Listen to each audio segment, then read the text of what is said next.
Perkenalkan, nama saya Nur Azizah, NPM 24110117. Saya sebagai Kepala Divisi Proyek.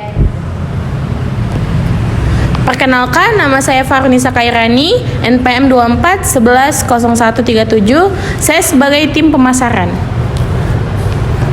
Perkenalkan, nama saya Niken Alivia, NPM 24110043. Saya sebagai administrasi dan data, teliti tapi cenderung pasif. Perkenalkan, nama saya Mutia Alia Fazira, NPM 24110138. Saya sebagai desainer konten. Perkenalkan, nama saya Muhammad Fatih Rozi Purba, NPM 24110139.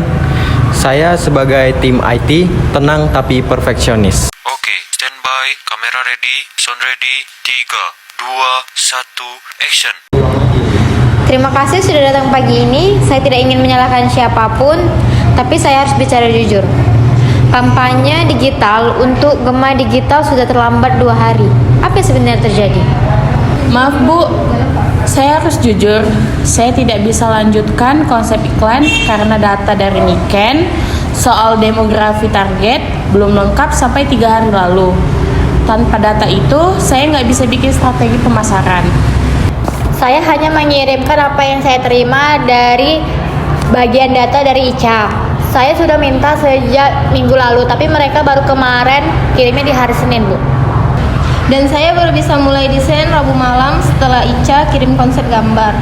Ini terlalu mepet, saya harus lembur semalaman. Saya juga baru bisa aktifin landing page-nya tadi pagi. Kontennya baru saya terima subuh tadi. Saya jujur saja, saya khawatir banyak error kalau semua serba dadakan begini. Saya mengerti kalian semua punya alasan, tetapi kita harus melihat dari sisi mereka. Mereka melihat kita seperti tim yang tidak profesional. Kita tidak bisa terus-menerus harus melemparkan tanggung jawab seperti ini. Tapi Bu, bukan berarti saya tidak kerja. Saya sudah berkali-kali mengingatkan Niken dari minggu lalu.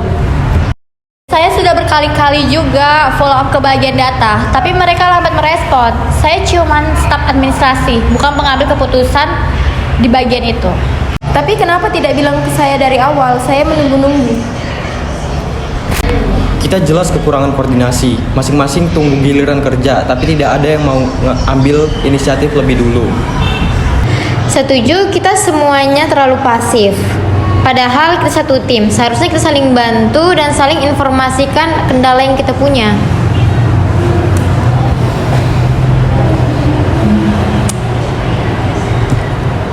Oke, mulai minggu depan kita harus buat alur kerja yang lebih jelas.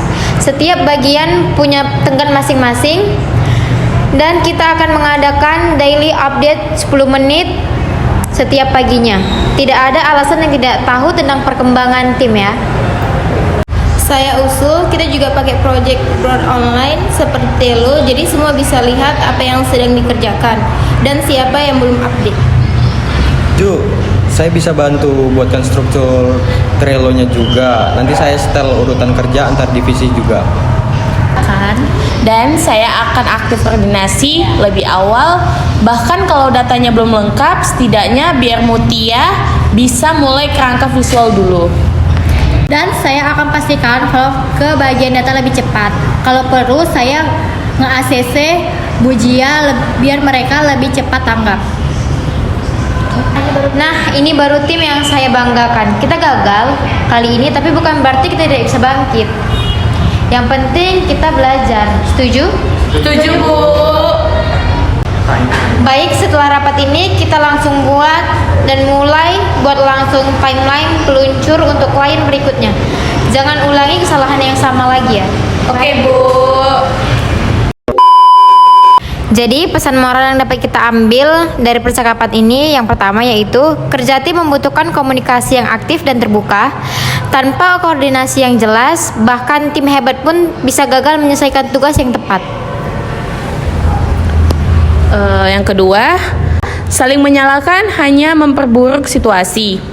Fokus pada solusi jauh lebih efektif daripada mencari kambing hitam saat terjadi masalah.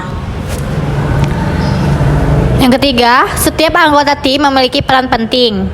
Tidak ada peran yang terlalu kecil, keterlambatan satu bagian bisa mempengaruhi seluruh proyek. Yang keempat, proaktif lebih baik daripada menunggu. Menunggu arahan atau giliran tanpa inisiatif yang menyebabkan proyek tersendat. Lebih baik bertanya atau menawarkan bantuan daripada diam. Yang kelima, dari kegagalan, tim bisa tumbuh lebih solid. Konflik dan kesalahan bisa menjadi titik balik jika dihadapi dengan kedewasaan dan komitmen untuk berubah bersama. Baik, sekian dan terima kasih. Sekian.